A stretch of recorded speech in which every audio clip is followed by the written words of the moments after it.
Hey, Mount Zion, welcome back.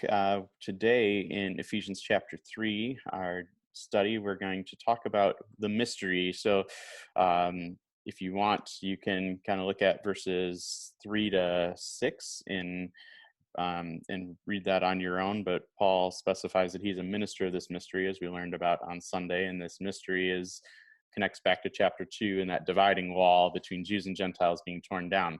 But Pastor Dave is going to read from the book of Matthew and talk a little bit about the Jewish context of this. Thanks, Matt. Jesus says in Matthew 13:11, he replied, because the knowledge of the secrets, that's the same word as mystery in Ephesians, of the kingdom of heaven has been given to you, but not to them. Whoever has will be given more, and they will have an abundance. Whoever does not have, even what they have will be taken from them. And then Jesus says, this is why I speak to them in parables. Though seeing, they do not see. Though hearing, they do not hear or understand. In them is fulfilled the prophecy of Isaiah. You will be ever hearing, but never understanding. You will be ever seeing, but never perceiving. For this people's hearts has become calloused. They hardly hear with their ears. They have closed their eyes. Otherwise, they might see with their eyes, hear with their ears, understand with their hearts, and turn, and I would heal them. And then key verse, but blessed are your eyes because they see, and your ears because they hear. For truly I tell you that many prophets and righteous people long to see what you see, but did not see it, and to hear what you hear, but did not hear it. Those are Jesus' words saying, here's where the mystery is, and he's beginning to reveal it here. Yeah. So if we look at the kind of Gentile context of this, and the book of Ephesians and the book of Colossians are often called twin epistles because a lot of their content overlap.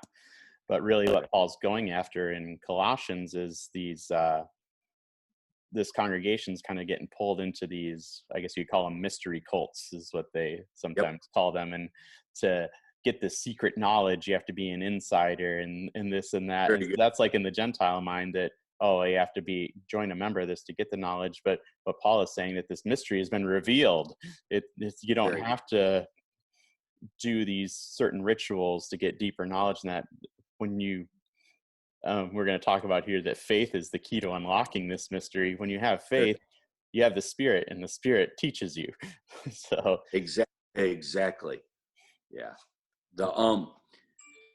There are always people searching for the deeper truths. You know, it's almost like I have to be so careful, but it's like they're trying to find something you and I haven't found yet. And the Spirit of God reveals things to us. And Paul says, I fear you strayed from the simplicity of the gospel. In the Colossians and all through the people Paul ministered to, they were always thinking they would have something else or be pulled aside here, even to the point where he says, some of you have heard that, Christ has already returned, things like that. That's you have to dispel it. But when you trust God, God leads you. Yep. That's the key. And the key to unlocking the mystery is faith. Yep.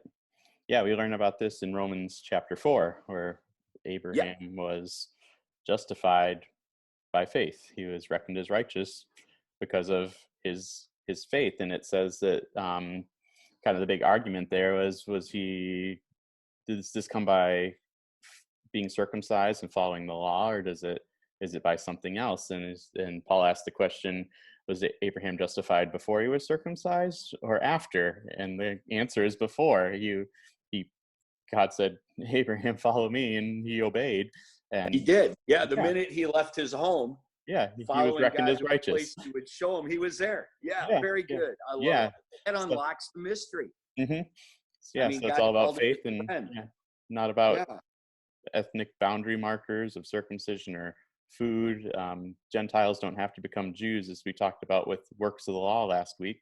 And so it's faith is the thing that unlocks this mystery, and the dividing wall's torn down. It's that big hug, like you talked about, Jesus bringing in everybody. So. He is. And then the tough part is for him to get his family to get along.